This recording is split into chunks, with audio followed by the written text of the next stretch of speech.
that so much better without that noise. Thank you very much for turning that stupid machine off. But I want to welcome you to the Rose Garden Club. It's an incredible place. And this used to be grass, beautiful grass, but it was useless. You couldn't stand it. It was always wet. You know, this used to be a wetland, and the grass was wet. If it rained 7 days before, the grass was soaking wet. And we'd have reporters there. Female reporters would be holding their shoes like this, destroyed, ruined. Men, too. So we finally, after about 150 years, we decided to do something about it. And we put a beautiful stone that matches the White House, and people are loving this whole experience. We never had experience like this. We never had tables. We couldn't do anything. We never had press conference. Now we use it for pretty much everything. It's one of the most active places in the White House, and we're delighted to be joined by some of the hardest working, most dedicated patriots in our country. That's called the American farmers. We have great, incredible people. And I love you for a different reason. I think I get about 98% of your vote. At least. We're trying to figure out who the other 2% were. But the country was founded by farmers. 250 years later, you are the growers, the ranchers, the agricultural producers, and you feed the nation, and you power the entire world. And tonight I want to just say thank you, and that's why you're here. You're at this very incredible place called the White House, and really I have a great respect for you people. You built America. You really did. You feed it, and you built it, and you're unbelievable people, and thank you very much. Earlier today in the Oval Office, it was my honor to sign an executive order directing federal agencies to accelerate agricultural innovations that give farmers and ranchers the necessary resources to ensure American crops are the healthiest and the most abundant and the most affordable. And we're always working for the farmer. We want to make it better and easier for you, a lot easier for you. We're pleased to be joined tonight by Secretary of Agriculture, Brooke Rollins, and Brooke is a friend of mine. And we talk all the time about affordability because when we came in, prices were through the roof, and you see they're coming down very fast, Brooke. Good job. You know, eggs, I think, were 4 times higher than they are right now. And it was my first day in office, and we had a news conference, and the fake news, which is around here someplace, there they are. They're always around someplace, unfortunately. But the fake news said, eggs, why are they so high? I said, what do you mean? Explain to me what's going on with eggs. They're 4 times. They were so high, like at a record high. Now, I was only there for 1 day. And I said, I've only been here for 1 day. Give me a break. And now Brooke went, we worked very hard on it. And they're actually at a very low price right now. So it's really great. People are eating a lot of eggs. But Brooke Rollins has done a fantastic job. We have our Secretary of the Treasury, Scott Bessent. He's central casting. I say, he's totally central casting, right? He's a great guy. He's done a good job. How's our economy doing, Scott? Pretty good, huh? Right through the roof. It's potentially, I think we have almost $19 trillion being invested. As an example, Sleepy Joe Biden, his administration, you know what it had? Less than $1 trillion for 4 years investment in the country. We have $19.2 trillion for 12 months. It's a big difference, and you see that all the factories being built all over the country. You will never have seen this, and you may never see it again. I don't think anybody's ever seen anything like it. We have our Secretary of the Interior, Doug Burgum, who's another star. He's a big star. He's helping me with all the fountains and all the statues all over Washington, and they're really looking good. We caught some people vandalizing our beautiful reflecting pool. We have the reflecting pool. They took a cutter, a box cutter or something very sharp. And can you imagine, where did these people come up with this? And they threw a little fertilizer in the water, which is not good. Fertilizer doesn't go well with water. Clear, beautiful water, it doesn't work well. But they caught him. They actually caught him, and those guys have some problems ahead of them. But they did some damage. But it looks beautiful. I just looked at it, Doug, and it looks beautiful. And they're going to fix it. They cut the bottom with a knife and pulled it and tried to do it as much damage as possible. These are sick people, but none of them are in the farming community. You're lucky. If you did have, you wouldn't put up with them very long, I don't think. but Secretary of Health and Human Services. And most people don't know this man. He's a very high-quality person. He's very brilliant, very difficult. Sometimes he gets a little difficult to handle, but he's just a man that nobody knows, Robert F. Kennedy Jr. Nobody has any idea who he is. Nobody has any idea. No, he's very popular. He's very popular. He just wants people to be healthy, and he loves the farmers, Bobby, right? He loves the farmers. And CMS Administrator Dr. Mehmet Oz, who's great. Who's a great man. Thank you, Mehmet. Thank you. Dr. Oz. Thanks as well to Will. We have a lot of governors and senators here. I won't introduce all of them. Some of them I don't like, so I'm not going to introduce the ones that, and some of them I like a lot. Nebraska Governor Jim Pillen is here. Jim, where are you? Jim, thank you, Jim. Nice to see you. Senators John Bozeman and John Hoeven, Roger Marshall, Joni Ernst. Where are you guys? I'm having dinner with a couple of you. Hi, fellas. Representatives Austin Scott, Celeste Malloy, thank you very much. Are real farm people. They are at the top. They're always calling me about the farmer, along with Joni. And we also have with us President of the American Farm Bureau, Zippy Duval. I've known Zippy for a long time. Zippy, he is a Zippy. He's amazing. Thank you very much, Zippy. It's good to see you. You look good. Under the last administration, Sleepy Joe Biden and the radical left Democrats, I changed the name. It's dumb. I will probably always, until they become reasonable, I'll use a U instead of an E. It's very simple. Most people don't know there's a B in dumb, so it's a very simple change. I take out the E and I put in the U, and they're Democrats because their policies are so dumb. So that came out a little while ago, and they hate the farmer too. So do you know that they hate you? You know that, don't you? Anyway, the Democrats, they gave us the worst inflation in the history of our country, 48 years to be exact. And they crushed farmers with the burdensome restrictions. In my first term, we had an agricultural trade surplus. Biden took that surplus and turned it into a $50 billion agricultural trade deficit.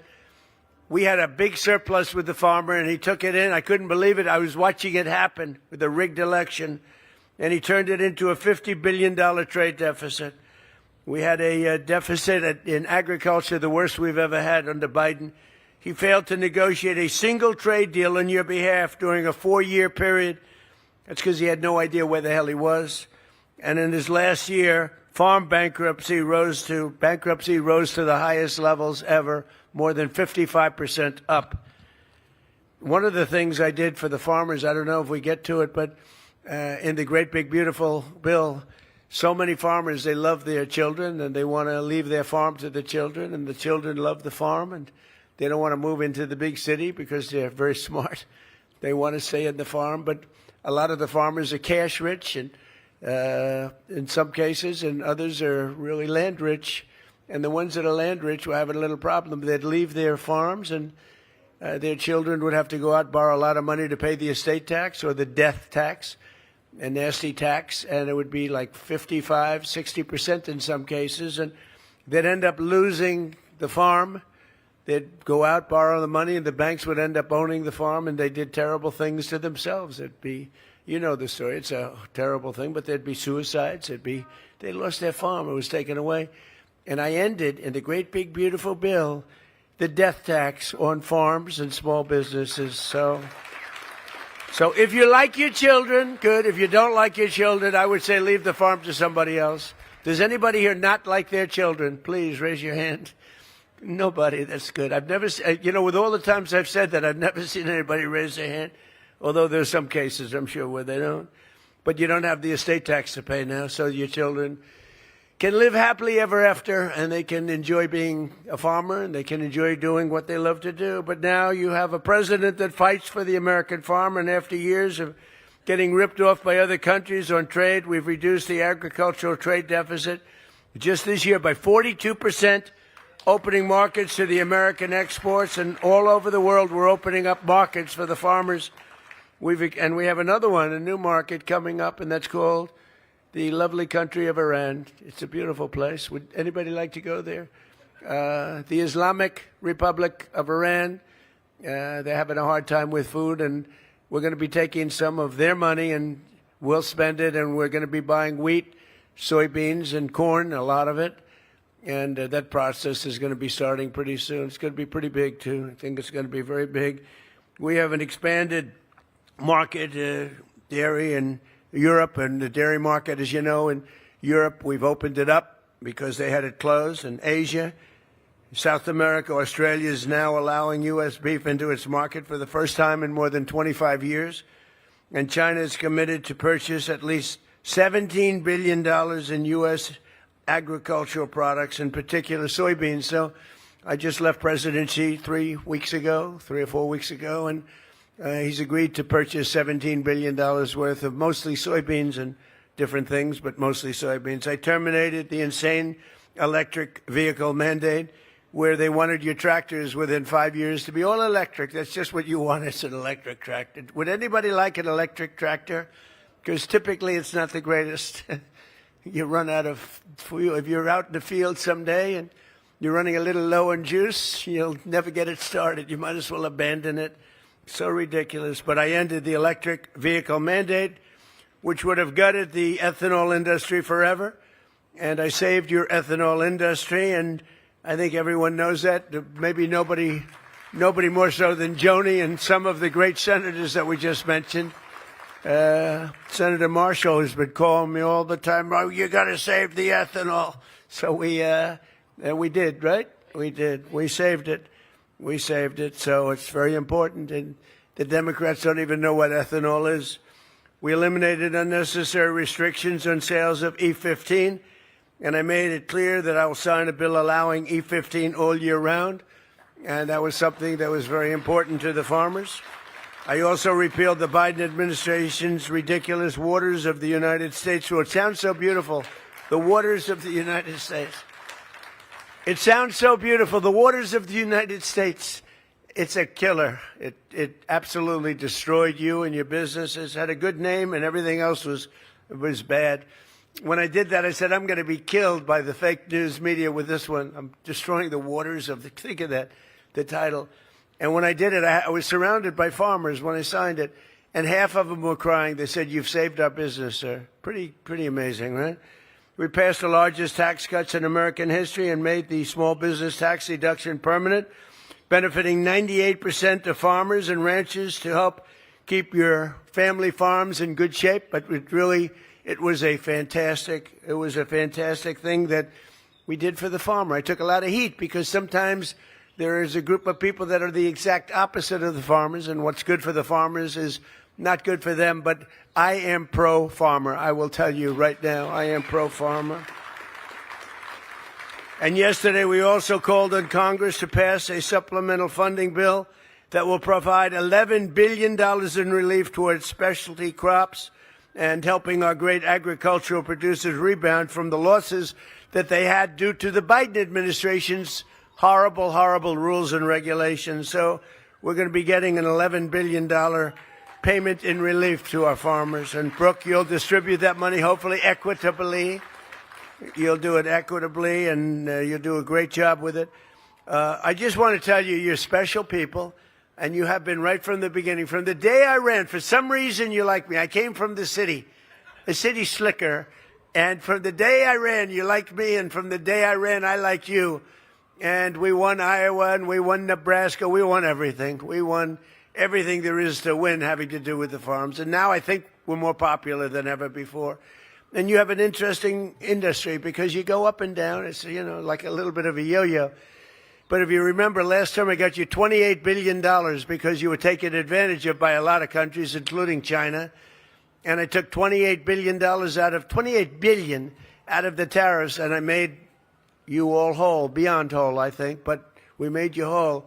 And now even just in talking here, we're doing the $11 billion relief to help you get through a pretty difficult period of time.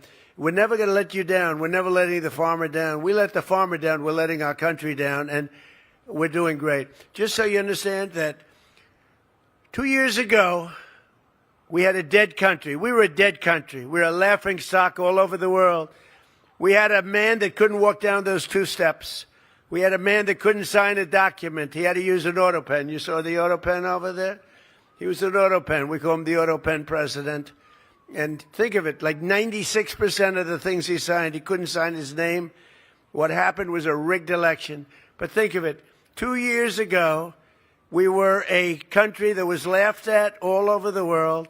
The king of Saudi Arabia said to me, Mr. President, a year ago, this was when I was with him a year ago, he said, a year ago you had a dead country. We never thought you'd come back.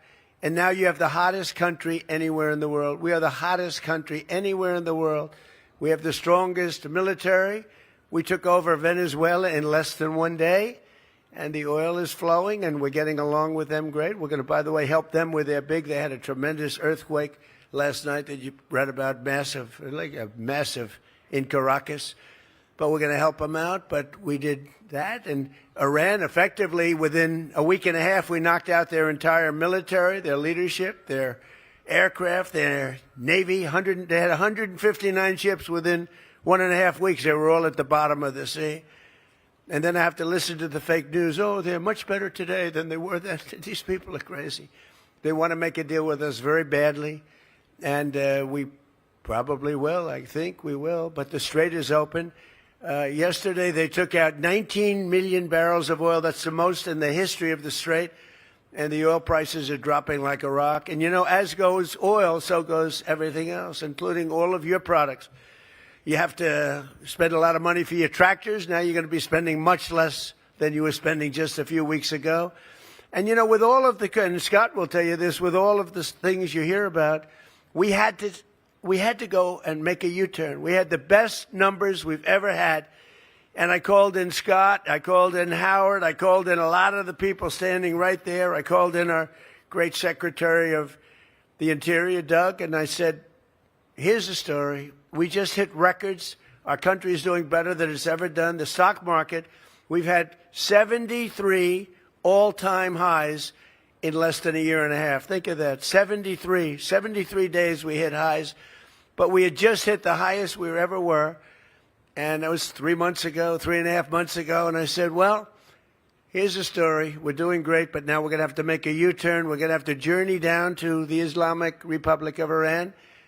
Because if we don't do it, they're going to have a nuclear weapon. And if they have a nuclear weapon, the world is in great danger. Israel is gone. The Middle East is gone. But the world is in great danger. And I said, we're going to journey down. We're going to do what we have to do. And we did. We knocked the hell out of them. And now we're negotiating from a position of pure strength. Pure strength. They know that. And the strait's already open. And we're setting records of the strait. But we had to do that. We cannot let Iran have a nuclear weapon. You want to see problems, right? You know that. You want to see problems? You give them a nuclear weapon. They'll use it within the first hour, and we're not going to let that happen. So we did that. They will not have a nuclear weapon, and they've agreed to that, 100% agreed to that. But very importantly, though, we have the hottest country right now anywhere in the world. We have the strongest military in the world. I rebuilt the military in my first term. We have the strongest military anywhere in the world. We have the hottest country anywhere in the world. We're doing things that nobody believed. We're building more factories now than at any time in the history of our country. We're leading China by a lot on the AI. It's an AI revolution. We have the car companies pouring back into our country because of tariffs, because they don't want to pay the tariffs. So they're moving in from Canada, from Mexico, from Germany, from Japan, from South Korea, from all over the world. They're coming in. But we're building more factories than at any time, and plants than at any time in the history of our country. And as far as I'm concerned, you are the people. You are the very special ones. You're the chosen ones. You're the farmers. And you're the ones that keep it all going. So I'm with you 1,000%, Brooke. Great job you're doing. If she doesn't do a great job, let me know. I will fire her immediately. No, she's fantastic. And thank you very much. Have a great time. Turn on some music. Let's have a little music, right, for the farmers. Thank you very much, everybody. Thank you.